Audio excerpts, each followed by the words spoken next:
What we did with our grant is that we decided that we wanted kids to know that they're not just about a test score, they're not just about their attendance, because a lot of times when we talk to our high schoolers, that we've conditioned them to think that we only care about things like that. What is your attendance? What did you make on the K-Prep? What did you get for this? We want them to know that it's about more than that. So we started brainstorming, trying to think of what are some things that they would really love to do. They're super competitive. Our staff are, our students are. So we were at a training and sort of thought of, what if we have a draft? I love baseball, love the Reds, even when they're losing. So we decided we would have the Reds versus the Cubs. I'm a Ritchie, so it was the Ritchie's Reds, and the assistant principal is Mr. Campbell, so it is the Cubs for Campbell.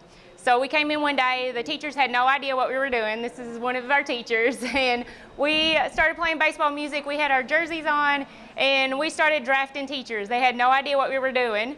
And one of the things I said is, okay, I've got a teacher that's really competitive, and I'm going to draft Miss Kayla Deaton. And she can tell you sort of like what that was for them. They had no idea what we were up to. And she can tell you how that transitioned into the kids were drafted by the teachers. Yes, we went in that day. Music was played. Miss Ritchie was wearing her uniform, her jersey. They drafted us on each individual's team. So half of us went with Mr. Campbell, the other half went with Miss Ritchie, and then they explained that we were going to compete against each other. So individual teachers would compete against other teachers, but then they decided to tell us that we were going to be drafting students onto our team. So every student in the building, we got to have our own draft, and we drafted kids on our team. So pretty much what it did was it created an atmosphere where kids could take games of all kinds. There's all kinds of pictures on here. We had like a minute to win it games. We had a dance competition, instrument competition, but you're competing against all these other kids. It opened up the door for us because I saw kids. I have a really big high school. I met kids that I've never even seen in the building. Okay, so it kind of just opens the door to you're finding all these kids that have all these talents, and you're just kind of playing off of them. Okay, and then we told them that each game will get them a point. You win, our team gets a point. And then ultimately, at the end of the year, their test score, they're going to test with us. So we're kind of motivating them, setting a little bit of a standard. Hey, this is for our team. Do your best. That way we're not just playing, they're not a test score. Give them something to work for other than just a number on the ACT. So they had an absolute blast. I mean, a blast. They didn't want to leave school that day. They asked for more time. Definitely asked for more time. What do you think? I think the key was like every month so Miss Deaton will have her 17 kids. Every month she's in a competition with them, whether it's even like with the CERT test. Did your kids outscore on average on another one? And then they get rewards and incentives.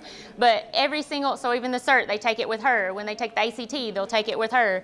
So they're building that, hey, we're competitive, we're all together, I want you guys to do really well. All the studies that we've looked at show that if a kid is happy when they're about to take a test and not stressed, they'll score 31% better than someone else. So we want them to know that it's not always about the test. We want them to know it's also about fun. And a lot of times we stress that when you go in to take that test, it's not the end of the world if you do bad on the ACT. You have 100 times to take that ACT. We want to build up their confidence in so many things. And when we drafted the kids, we asked them what kind of games would they want, because we had this fear that everybody would want all of the athletes. But most of them are about, we have one that's changing a diaper. We have one that's all about trivia. So when they drafted their kids, they drafted kids that were all the way across, playing instrument, dancing. So it's in your group, the kids pick what they want, and we didn't have one kid, because in a high school, sometimes you have kids that say, I don't really want to participate. Every single kid, 950 kids, participated it, loved it, the teachers loved it, and then after that, each time that we have it, we'll say, okay, what do you guys think that you would want different? I don't know if you guys know what TikTok is, but we did a TikTok. The kids love that. You know, some of the staff was like, what in the world's a TikTok? But the kids really enjoyed doing things like that. We had arcades, everything in the world, but in the end, it was all about motivating the kids and motivating the staff. And like she said, like some of them met kids that they'd never seen, and now they have relationships with them, and they have at least one person that they can go to and one person that's constantly motivating them and meeting with them, sort of like a mentor. Do you guys have any questions?